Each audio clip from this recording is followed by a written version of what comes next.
In a move that has left jaws dropping across the United Kingdom, Elon Musk finds himself unexpectedly pulled into a British political storm as citizens plead with the billionaire to save free speech from a Labour-led crackdown following Rachel Reeves's recent budget.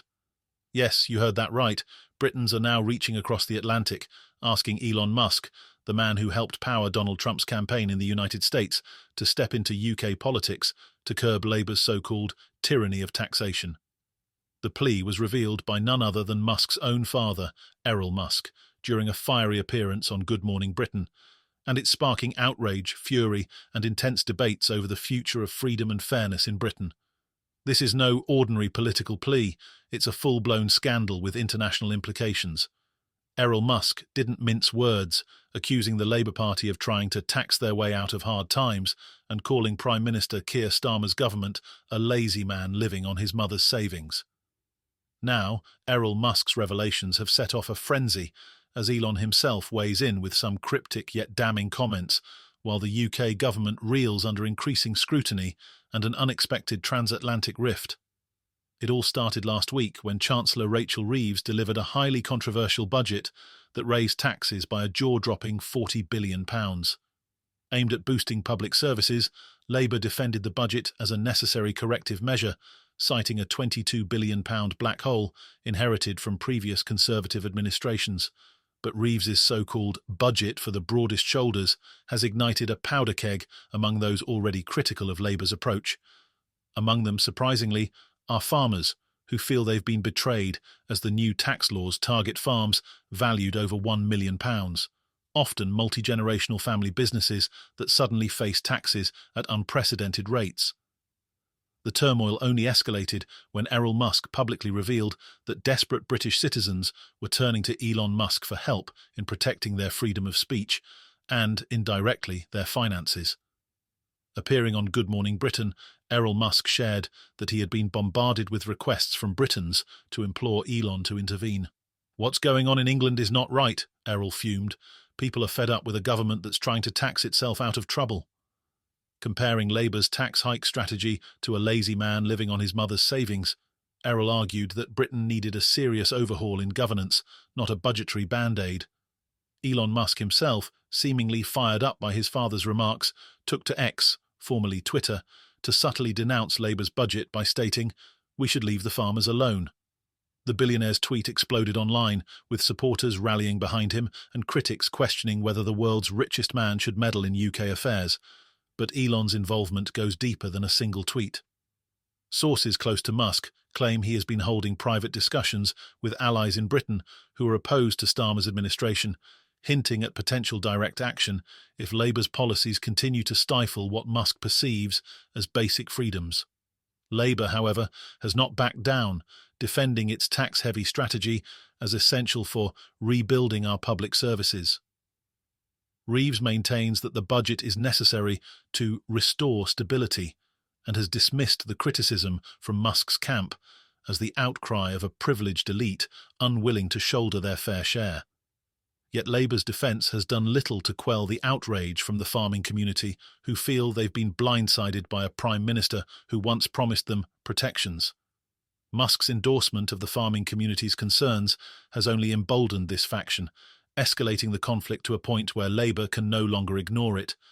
In the midst of this transatlantic dispute, Keir Starmer made headlines again with another jaw-dropping move, a highly publicised congratulatory call to newly re-elected US President Donald Trump. That's right, Starmer, the same man whose administration had been vocally critical of Trump's previous policies, was all smiles and platitudes, releasing a photo of himself grinning as he spoke to Trump on the phone. The call, filled with diplomatic niceties, was later described by Starmer as a constructive exchange, aimed at strengthening the special relationship between the UK and the US. Starmer and Trump apparently fondly recalled a previous meeting in September, a gesture that many Britons found deeply unsettling. The Prime Minister's warm words for Trump were quickly called into question by Tory leader Kemi Badenoch, who demanded an explanation for the apparent U-turn. Badenoch reminded the Commons of Foreign Secretary David Lammy's scathing remarks about Trump, which included calling him a woman-hating, neo-Nazi, sympathising sociopath and a threat to international order. Starmer brushed off the criticisms, but the tension was palpable. The government's mixed signals on Trump have left political analysts speculating about Labour's true intentions. Are they attempting to curry favour with Trump to gain leverage, or is this merely a calculated move to prevent a complete transatlantic breakdown? Meanwhile, as news of the Starmer-Trump call spread, Nigel Farage, ever the provocateur, added fuel to the fire by declaring that the UK should roll out the red carpet for Trump. Farage, present in Florida to celebrate Trump's victory, hailed the win as extraordinary and took the opportunity to criticise Labour's reluctance to engage with the Trump administration sooner. According to Farage, Speaker Lindsay Hoyle has given the green light for Trump to address both houses of Parliament next year, a move that Farage claims would bridge the gap between Trump and Starmer's ideologically clashing camps. Farage's rhetoric has only heightened the controversy as the UK faces the prospect of hosting a leader who polarises public opinion more than perhaps any figure in recent history. In an ironic twist, Labour's own Nigel Farage admitted he may have a hand in repairing the strained ties, claiming he knows many members of Trump's incoming administration personally. Farage stated that he would be honoured to facilitate any necessary dialogue between Trump and Starmer, though he was quick to dismiss the idea of himself serving as an ambassador under a Labour government. "That's never going to happen," he declared, calling instead for a seasoned diplomat to handle the delicate negotiations. The name circulating as a potential candidate, none other than Lord Peter Mandelson. Farage, however, was less than enthusiastic, casting doubt on whether Mandelson could effectively connect with Trump, despite his clever mind. In a House of Commons session that has since gone viral, Starmer faced pointed questions from Liberal Democrat leader Sir Ed Davey, who urged the Prime Minister to turn his attention to Europe rather than Trump.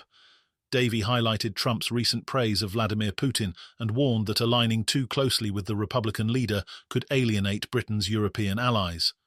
As Starmer danced around these challenges, it was clear that his government faces a difficult balancing act, maintaining ties with Trump's America while keeping its credibility intact with domestic and international allies. As the controversy unfolds, Elon Musk's name continues to be bandied about by those dissatisfied with Labour's governance. Whether the Tesla CEO will take concrete action remains uncertain, but his involvement, no matter how indirect, has undeniably ignited a firestorm. Elon Musk's words have resonated with a segment of the British population who feel that Labour's policies threaten their financial security and freedom. And now, with Trump back in power and Musk's silent shadow looming, the Labour government may be forced to navigate one of the most tumultuous political landscapes it has faced in decades.